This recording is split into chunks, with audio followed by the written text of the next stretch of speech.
আমি এতদিন ধরে আহ, কলকাতা শহরের এবং কলকাতার বাইরেও এত রোগী দেখছি, কিন্তু একটা জিনিস নিয়ে, যে জিনিসটা নিয়ে আমি অনেক দিন ধরে কাজ করি, সেই জিনিসটা আপনারা হয়তো জানেনও।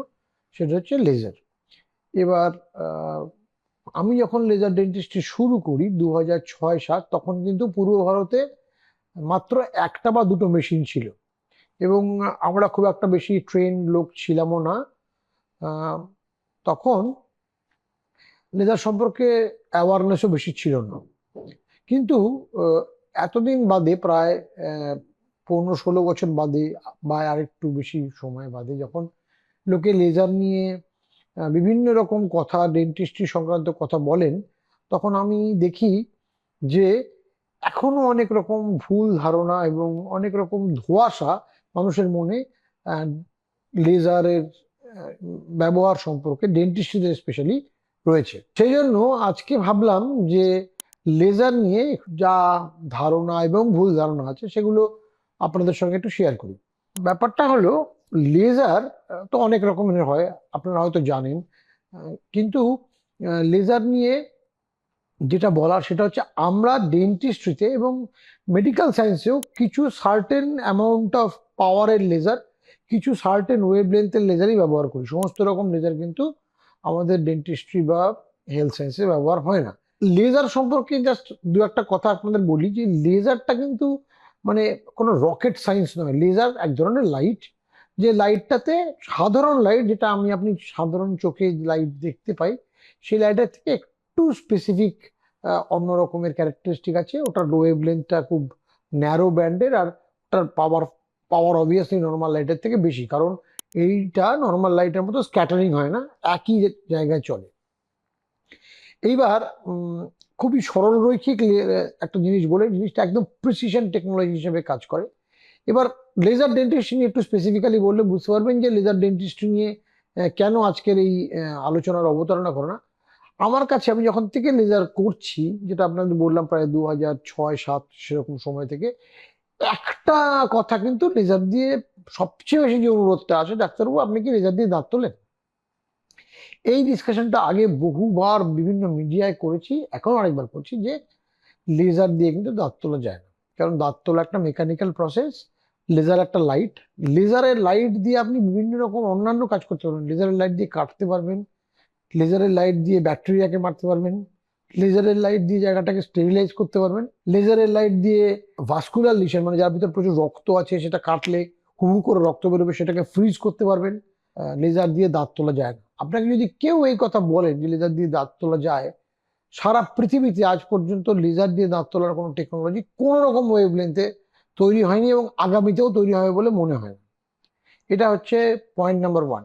পয়েন্ট নাম্বার টু, যেগুলো বলছিলাম, তাহলে লেজার দিয়ে কি করা যায়, তার আগে বলি লেজারের কি কি সুবিধা। লেজারের সুবিধা হচ্ছে অলমোস্ট ব্যথা হয় না, রক্তপাত নেই, নেই বললেই চলে। আর লেজার দিয়ে যদি কোনো একটা প্রসিজার করি, সেই প্রসিজারের হিলিং বা রিকভারি পিরিয়ড খুব তাড়াতাড়ি হয়। এবং সেই হিলিংটা দিয়ে যেটা হয় যে পেশেন্টের ডাউন টাইম, মানে একটা জায়গা হওয়ার পর বেশ ব্যথা ফোলা, সেগুলো কিন্তু অনেক কম হয়। পোস্ট অপারেটিভ ইনফ্লামেশন বা সার্জারির পরে যে প্রদাহ, সেটা বেশ কম হয়। এবার লেজার দিয়ে কি কি করা যায়, অ্যাটলিস্ট বুকের ভিতরে কি করা যায়, একটু লিস্ট গুলো বলছি শুনুন। সেটা হচ্ছে, যে কোনো রকম একটা লিশন, মানে এক ঠোঁটে একটা টিউমার, ছোট, নন ক্যান্সারাস লিশন অফ কোর্স, এরকম কোনো লিশন, বা জিভে একটা লিশন, মুখের ভেতরে যে কোনো রকম গ্রোথ যেটা বিনাইন গ্রোথ, সেটা লেজার দিয়ে কাটা যায়। এবং সেইটাতে সবচেয়ে বড় সুবিধা হচ্ছে যে সেলাই লাগে না, অধিকাংশ সময়ই সেলাই লাগে না। 2 নম্বর হচ্ছে যে লেজার দিয়ে যেটা সবচেয়ে বড় সুবিধা, সেটা হচ্ছে যেহেতু রক্তপাতহীন, সেই জন্য অনেক সময় যেটা হয়, দাঁত তোলার পরে রক্ত বেরোলে আমরা কিন্তু লেজার দিয়ে জায়গাটা ফ্রিজ করতে পারি, যদিও সেটার সঙ্গে দাঁত তোলার প্রত্যক্ষ সংযোগ নেই। এছাড়াও আরেকটা হচ্ছে যে, দাঁতের মাড়ি যদি খুব বেশি আম, চওড়া হয়, দাঁত খুব ছোট ছোট থাকে, সেক্ষেত্রে লেজার দিয়ে আমরা সেই মাড়িটাকে স্ক্যাল্পটিং করতে পারি। আহ যদি মাড়ি কালো হয়, অনেকেরই অসুবিধা হয়, হাসলে দেখা যায় মাড়ি বেশ কালো, তো সেক্ষেত্রে সেই দাঁতগুলো, মাড়িটাকে কিন্তু লেজার দিয়ে একদম ট্রিম করে গোলাপি করে ফেলা যায়। যদিও এটার রেকারেন্স হয়, কিন্তু লেজার দিয়ে করলে রেকারেন্স রেট ভীষণ কম, মানে 3-4 বছর 5 বছর পর্যন্ত থাকে। আর এছাড়াও লেজার দিয়ে অন্যান্য কাজের মধ্যে কোনো ভ্যাসকুলার লিশন, যেটা খুব ইম্পর্টেন্ট, যেরকম হিম্যানজিওমা বা লিম্ফ্যানজিওমা এরকম টাইপের যদি কোনো একটা টিউমার থাকে, যেটা নর্মালি কাটলে প্রচুর ব্লিডিং হতে পারে এবং কাটাটা কাটতে গেলে আপনাকে হসপিটালে ভর্তি হতে হবে, লেজার দিয়ে কিন্তু সুবিধাটা হচ্ছে এগুলো আপনাকে ওপিডি বেসিসে ডে কেয়ারে আমরা করতে পারি। সেখানে কাটাকাটিরও ব্যাপার নেই। সার্টেন লেজার, যেরকম ডায়োড লেজার দিয়ে এই লেজারগুলোকে ফ্রিজ করে ফেলে যায়, সেক্ষেত্রে রক্তপাতটা বন্ধ হয়ে যায়, আস্তে আস্তে জিনিসটা ছোট হয়ে মুখ থেকে মিলিয়ে যায়। এটা একটা সুবিধা আছে। এছাড়াও মুখের ফ্রেনাম বা জিভের তলা, অনেকের আছে জিভ অ্যাঙ্কলাগ্লসি আছে, জিভ তুলতে পারেন না কারণ জিভের তলা যে ফ্রেনামটা একদম লেগে থাকে, তাতে কথা বলতে অসুবিধা হয়। আমি অনেক ক্ষেত্রে করেছি, বাচ্চাদের দুধ খেতেই অসুবিধা হচ্ছে, ব্রেস্ট ফিডিং করতে অসুবিধা হচ্ছে কারণ জিভটা উঠছেই না, সেরকম ক্ষেত্রেও কিন্তু লেজার অত্যন্ত একটা উপযোগী ডিভাইস।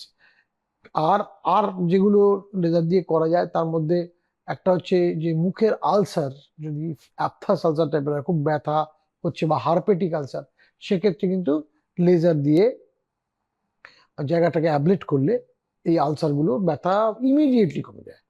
এছাড়াও লেজার দিয়ে কিছু কিছু ক্ষেত্রে দাঁতের সেন্সিটিভিটি হলে লেজার দিয়ে কাজ করা যেতে পারে। আর পরিশেষে যেটা বলবো এই ভিডিওটা শেষ করার আগে, যেটা বলার সেটা হচ্ছে যে মাড়ির অসুখের ক্ষেত্রে, মানে ব্লিডিং হচ্ছে, ফুলে আছে, মুখ থেকে খারাপ দুর্গন্ধ হচ্ছে, দাঁত নড়তে শুরু করেছে, মাড়ির অসুখ যেটাকে আমরা চলতি ভাষায় জিঞ্জিভাইটিস এবং পেরিওডন্টাইটিস, যেটাকে আগে পায়োরিয়া বলা হতো, এই ধরনের অসুখের ক্ষেত্রে কিন্তু লেজার একটি অমোঘ ডিভাইস। মানে আগে প্রচুর কেসগুলো ছিল যে আমরা মুখটা প্রিপারেশন করার পর, ফেজন থেরাপি করার পর সোজাসুজি সার্জারি করতে হতো। এর মাঝে যে একটা গ্রে জোন আছে, যে সার্জারি করব কি করব না, এই জোনগুলোতেও কিন্তু আমাদের সার্জারি করা ছাড়া, ফ্র্যাঙ্ক সার্জারি করা ছাড়া, ব্লেড বা স্ক্যালপেলে সার্জারি করা ছাড়া খুব একটা উপায় থাকতো না। কিন্তু আজকের দিনে কিন্তু এটা অত্যন্ত রকম ইম্পর্টেন্ট একটা ডিভাইস হিসেবে গণ্য হচ্ছে, যেখানে আমরা লেজার দিয়ে মাড়ির রোগ অধিকাংশ ক্ষেত্রেই সার্জারি ছাড়াই শুধু লেজার অ্যাপ্লিকেশন করে কমিয়ে দিতে পারছি। এটা একটা ভীষণ ইম্পর্টেন্ট ক্রাইটেরিয়া। এছাড়াও অনেক সময় হয় যে আমাদের দাঁতে হয়তো একটা ক্রাউন করতে হবে বা আরসিটি করা হয়েছে, সেক্ষেত্রে মাড়িটাকে একটু কেটে নামাতে হবে, সেক্ষেত্রে অন্যান্য ক্ষেত্রে স্ক্যালপেল বা ব্লেড বা কিছু ইউজ করলে যে রক্তপাতের সম্ভাবনা থাকে, লেজার দিয়ে করলে কিন্তু ব্যথাও হয় না। আর অনেক ক্ষেত্রে আছে যে লেজারের ক্ষেত্রে হয়তো অ্যানাস্থেসিয়াও লাগে না, লাগলেও সাধারণ স্প্রে। আর লেজার দিয়ে এই প্রসিডিওর গুলো করলে তারপরে অ্যান্টিবায়োটিক প্রায় খেতে হয় না বললে চলে, ব্যথার ওষুধও খুব অল্প এসওএস বেসিসে আমরা দিই, হয়তো লাগানোর জন্য কোনো ক্রিম বা ভিটামিন ই ক্যাপসুল দেওয়া হয়। অতএব এই ভিডিওটাতে আপনারা নিশ্চয়ই বুঝতে পারলেন যে লেজার দাঁতের অনেক ট্রিটমেন্টেই ব্যবহার হয়। এই কথাটাও খুব সঙ্গে সঙ্গে বোঝা জরুরি যে যিনি লেজারটি চালাচ্ছেন ডাক্তারবাবু, তিনি কি লেজারে সম্পূর্ণরূপে পারদর্শী, প্রপারলি ট্রেন্ড।